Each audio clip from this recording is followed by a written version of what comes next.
Welcome to the Midpoint. Today we have a super interesting guest, Viktor Meyer, the founder of Glice. You're going to see why I invited him. He's not just an interesting personality, but also the product that his company sells is known around the world and will contribute sort of to reduce our global footprint, carbon footprint.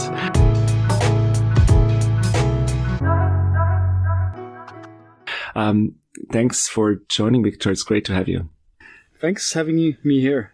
So we are still not sure how the connection is going to be, honestly, because Viktor is half around the world in Bali. So Viktor, I mean, it's great that we can get connected this way. I hope we hear a lot of birds and a lot of different sounds from outside because you're in the middle of the jungle, aren't you?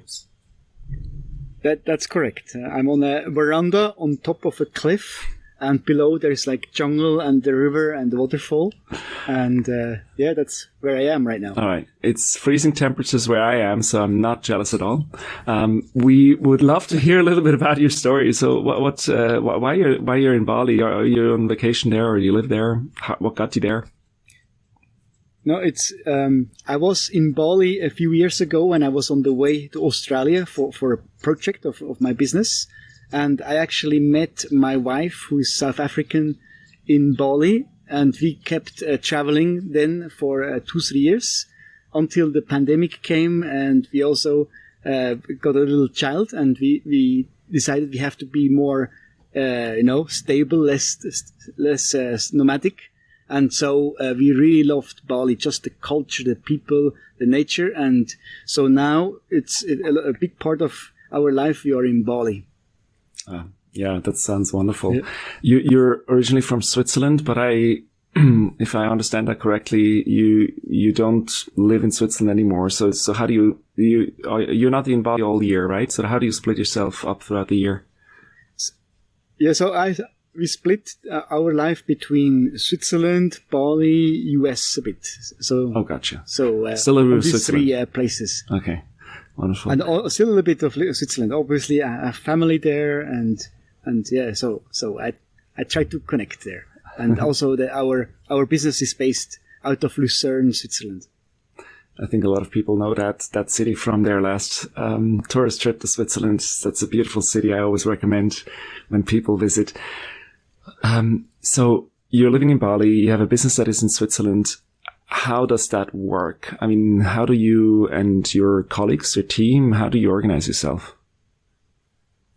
So it actually doesn't matter at all where I am. So we are very decentralized. Long before COVID, in my last job, I was in a cubicle and I hate working in office. And so when we started the company, I was 100% sure that I will never again want to work in an office. It's actually so from the beginning, everyone in my team I hired, they were free to work from where they want, when they want, and so our team, and we are like headquarter team. We are around 45 people, and they are quite scattered. We have some people in Switzerland. Some people in the US, higher concentration also in Spain, and the rest are really all over. Plus, we have around 60 franchise partners around the world. So it's totally spread out. And actually, I like being in a different time zone than the majority of my team. And why? Because, for example, if I'm in European time zone, I always get contacted and this and that. They know I'm available, and when I'm in a different time zone, I have a short window where I have calls and conference calls and stuff. But I have a big window where I just have calm, and that's good for deep work and like strategic work. And yeah, it just makes my life more balanced and also more productive. So maybe that's one reason why you're in Bali, because then you have all morning or sort of all morning for yourself. Yeah, almost. Mostly in the morning, early. I have still some US calls, but then from mid morning till mid afternoon, I'm free basically. Oh, wonderful. Oh, that's nice. What do you do during that time aside from deep work? Do you also try to balance out sort of the stress from your job? I think I would be a total wreck if I, wouldn't have my routines, and I try to work out every day. For example, today I went Thai boxing, and I also every morning I go for a longer walk with my daughter, and we go swimming, like that. And whenever I can, I try to meditate a bit, but I'm not always 100% disciplined. But when I can, so stuff like that. Mm-hmm. Mm-hmm. Do you when you still have to travel, right? Sort of when you do that, can you keep that routine, or does that usually get out of rhythm?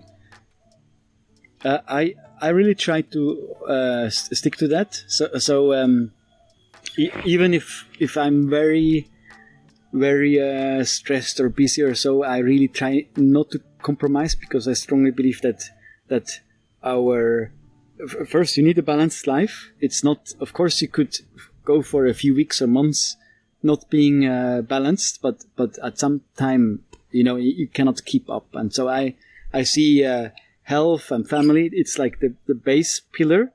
If you want to be productive or build a company or so, you need to be faithful to these routines. And so even if I have go to a trade show and go to bed late and have to get up early, I try to, even if it's a short workout or something, go out jogging for 20 minutes or so. I try to add that, even if at the moment it feels painful, but it's always helping somehow. So I really try to be kind of, but I might shorten it. So that's the health pillar, but what about the family pillar? How do you make sure you keep that balance?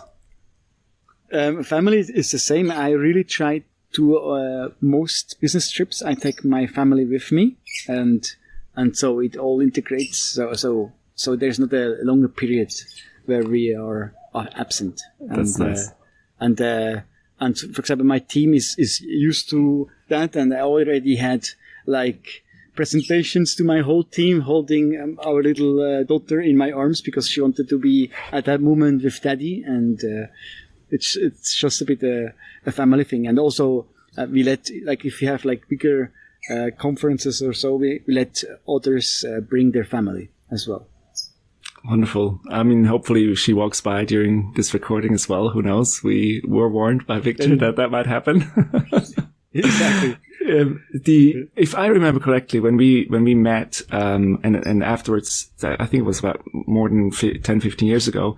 And once you started, your company, your lifestyle was completely different, right? I mean, at the beginning, when you create a company, you need to hustle, and it's quite a global business that what you do. Maybe let's focus a little bit first on that time, just again, to contrast your life today. It's like, how was that at the time? Before starting the company, I had a corporate job, 8 to 5 or 8 to 7, depending on what was required. And then I started a company, and I can tell maybe the story.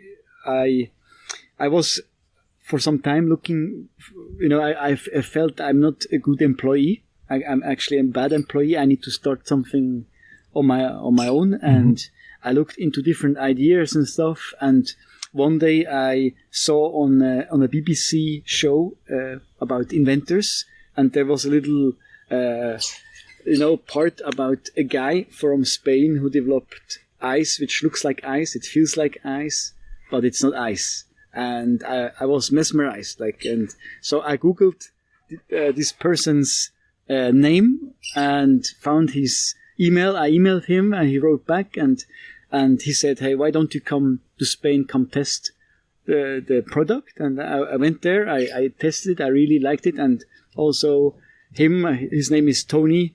We immediately clicked, and we decided to start the company, and we were perfectly complementary. He was ex-hockey player, engineer, product development guy, and I had some commercial experience and multi-language, and and I was hungry to, develop something. And so we started together.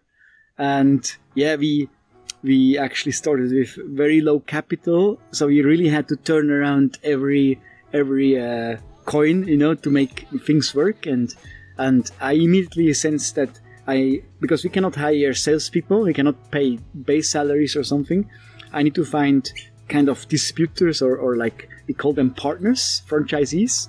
And so I started to travel, and I really I didn't have money to pay for a normal hotel, so I spent nights in hostels, just to stretch the budget and visit one more country and find a new partner, and yeah, that was exciting time, but and always in the background, the uncertainty. Hey, will that ever work? Will we make it? Will we have enough? Generate enough cash flow that we can survive? And yeah, that was kind of tough, but it's also a beautiful period if I look back.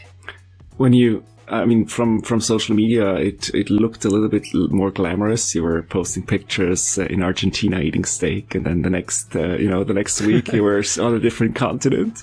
But it's very, very admirable, sort of the scrappiness at the beginning, because you need to make sure that, the business lasts as long as possible until you get the traction.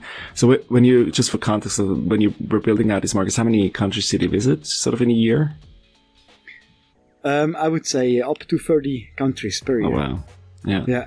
So and that was really heavy. That must be taxing on your health as well. Did you feel any change after all of this travel?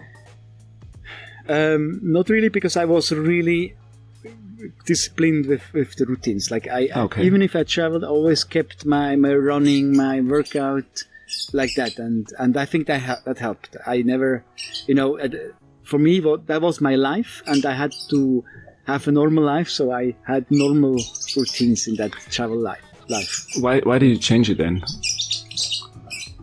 If you could, meaning okay, no, but it's, of course, something was lacking in the traveling, because it's never stopping, right? Somehow, and obviously, if you have a family, it gets harder to be nomadic, and also I missed having more closer contacts, so if I'm staying longer in Bali or in Switzerland or in the US or so, I can develop deeper friendships than when I'm always on the go. Mm-hmm.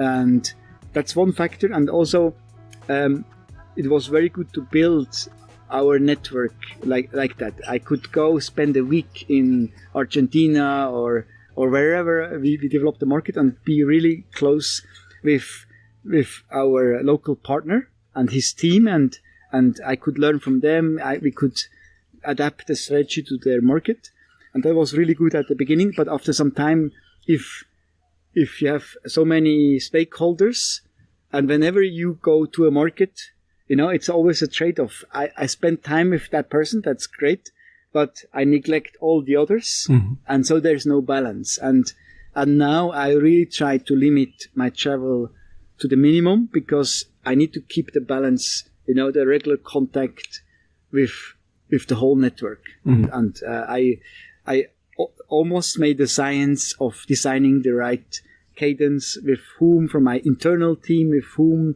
of the different market, with which periodicity I have meetings with them and so on. And it's all on video conference. But still, physical contact is important. And so we have one big Glice summit where everyone comes together for a whole week, where we have workshops, we go hiking, we eat, we drink, we have fun. But there's very strong closeness, and that covers all the travel I did before. I get in 1 week this physical contact, and the rest is all over conference calls. And then maybe I have with our operations team, I have once a year a big meeting for a week, and with our American team another physical meeting, and so with 3 meetings I have covered most travel needs, basically. Now, how do you make sure that everybody is sort of living up to their best potential sort of throughout the year, that they hit their goals, or sort of, since you're all remote, how do you what's the system behind that at your company? I think it's more like first having a very good, inspiring vision for the company and a very clear strategy and make sure that everyone understands and is inspired by these goals. And then we break it down in each department. They have their goals for the year, and then we break it down in quarterly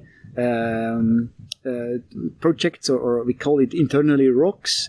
And every employee in Glice is responsible for 1 or 2 or up to 5 rocks, and they're very clearly defined with deadlines, and everyone has also very clear responsibilities, and the leader of each department has a weekly review of are they on track with their rocks, with their responsibility, and like that. But we try to use as little stick as possible and try to create a big inspiring carrot and pull people. And in 99% of the times it works more by the inspiration. So as long as I make sure those rocks are on track, I can do whatever I want sort of with the rest of the day? Or do you sort of support? Yeah, we have zero time measurement, so that no one is measured on time, and also everyone can take vacation whenever they want. We don't control that, but everyone knows they have their responsibilities, they have their rocks, and the system somehow self-controls itself. I never had a problem with compliance. Of course, sometimes you have there are cases, but in general, it's working. I'm surprised myself that so far it has been working very well for us. That's great. Let's talk a little bit about Glice. I mean, you were hinting at before that you were doing ice. It's not ice to drink. I think your co-founder is a former hockey player, so it must have to do something with ice hockey, I guess. Tell us a bit about it.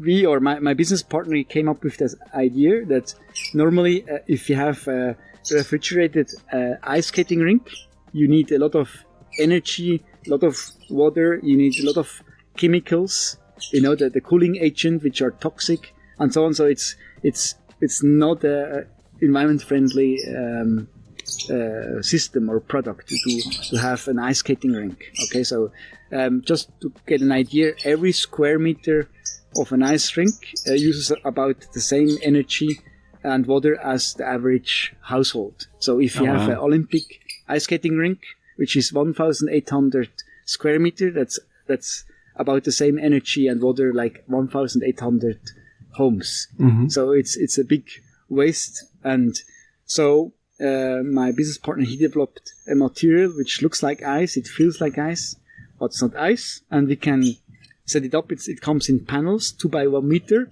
We can set it up. We can even set it up.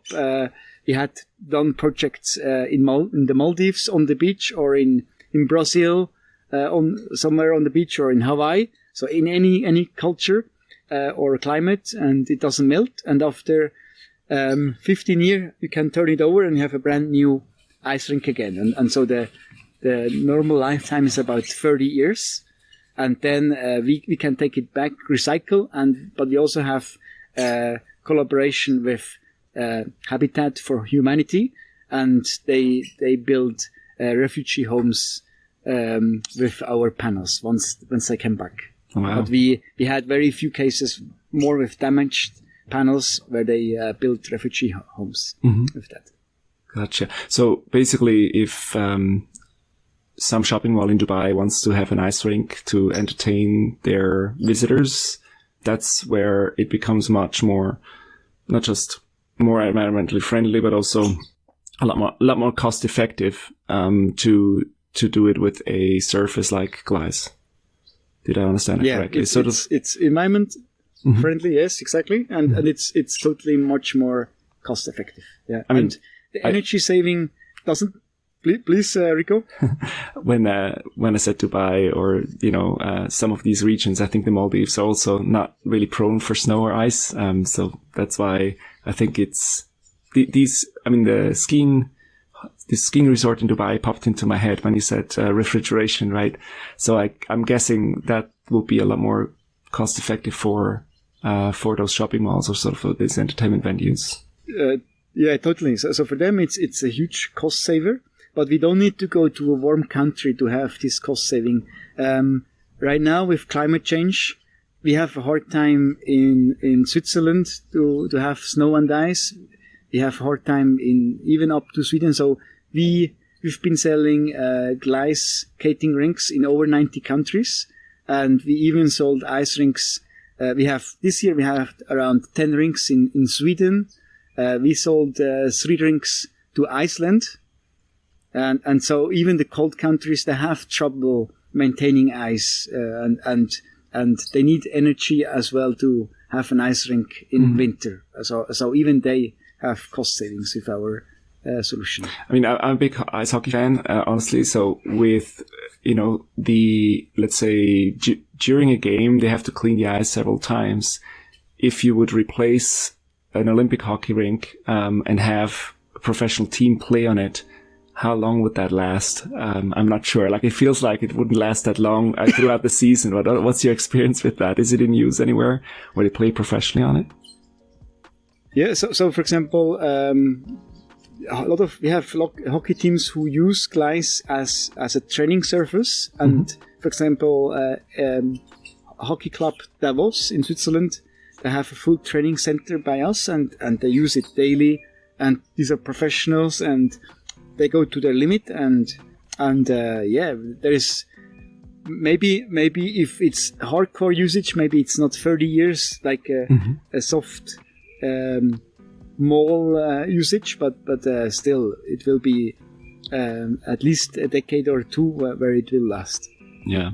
I mean, I live close to a stadium and used to practice swimming. So in winter, as kids, we always had a lot of fun because the water they used to cool, or sort of the water that was being used for the hockey stadium, would basically flow into the outside swimming pool, and that was always warm.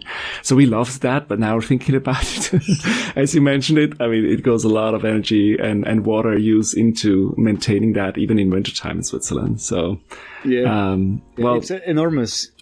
Sounds enormous. Yeah. Do you get any challenges on the material with regards to environment, sort of global footprint in our environment? I think it's made of some polymer or some plastic. Is there any pushback you get from that if you want to talk about sustainability? Yeah. So of course, if it's made from polymer, people say, "Hey, wait a minute! It's made from polymer, and polymer is made from oil." Okay, and of course, we there is some energy going into the production of a Glice panel, and we have the ambitions to be not only offering a solution which is 100% climate neutral, but also over our whole company, meaning production and transport and travel or whatever. And so we partnered up with an organization called Eden Project, and so we have an agreement for every panel we produce. They plant a tree, and the tree will capture much more CO2 than our whole company will ever the emission they have. Mm-hmm. So from this point of view, we are 100% climate neutral. That's a fact. And then the other fact I mentioned before is that we make sure that at the end of the life of our panels, we take them back, we recycle, we can produce different types of polymers with it, and also we have this collaboration with Habitat for Humanity to build shelter for refugees and so on. Mm-hmm. Yeah, that's admirable. Well, with the Glice fields, I mean, I get it. Sort of, it's maybe not. There's not the perfect way to get rid of it since you need the polymer, but I like that you try to offset all of that as much as possible, including sort of everything around it, including logistics. Now, when maybe going back a little bit to just overall the purpose of the company and sort of the vision that you were talking about that inspires everyone, is there more than just the ice rink that you're planning to do, or are you already using that material in other fields of business? Very good question. So I think it themselves, they're used by car companies. Normally, the car companies, law requires them to test on their cars, the behavior on ice. And so what they normally do is every winter they bring hundreds of car models or like new prototypes to Sweden, and they test the cars on frozen lakes. Mm-hmm. Now with Glice, the big car companies like Volkswagen, BMW, Range Rover, Jaguar, Honda, and so on, they have in their innovation facilities, they have huge Glice rinks, and they can immediately test the rinks even during the year, even during summer, and so they save energy costs transporting all their prototypes up to Sweden, and they are faster in their innovation. So that's, for example, an example. And we can do all winter sports. We can do on Glice. So we built a Nordic ski track, and we had a prototype in the city of Chur in Switzerland, and people and famous Nordic skiers, tested it there. We have a push run track for the bob, we call it bob run, where they can practice. So the first 5 seconds. So I guess it's just for the first 5 seconds, not for the whole run, right? I mean, it's the pushing that needs to be trained.